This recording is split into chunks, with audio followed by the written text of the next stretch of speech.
In this video, you'll see how essentially your baby is in charge of the birth process, and how in the first stage of labor your baby moves down through the uterus, through the pelvic tube, stimulating those uterine muscles to pull open the cervix. And you can see how the cervix gradually gets bigger, and then your baby moves through and out of the vagina, turns their little head and is born. And after your baby is born, the placenta will come out. And bear in mind that the head is the biggest and hardest part to be born. As soon as the baby's out, the placenta needs to come out. In this video, you will see very clearly from a different angle what we call engagement of the baby's head. But just notice how as the baby's moving down, it's moving into the inlet. So in the beginning of labor, the baby is now at the top of the pelvis, at the top of the sacrum, and now is moving into the mid-pelvis.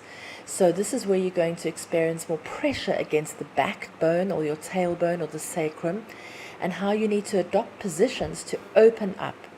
And then as your baby moves down, he's going to turn his little head to better fit through the outlet. And at this stage, you can see just the tip of your tailbone.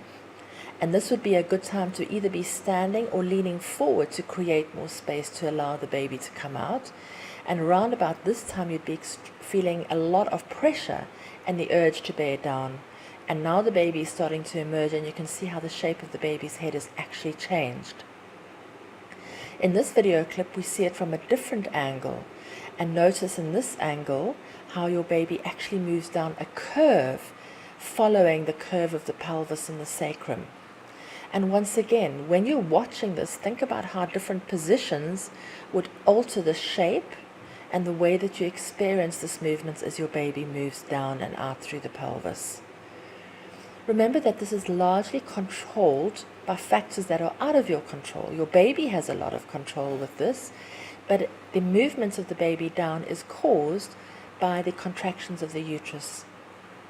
And what you want to do is adopt and assume positions that create the most space to allow your baby to make these movements and to make it easy for yourself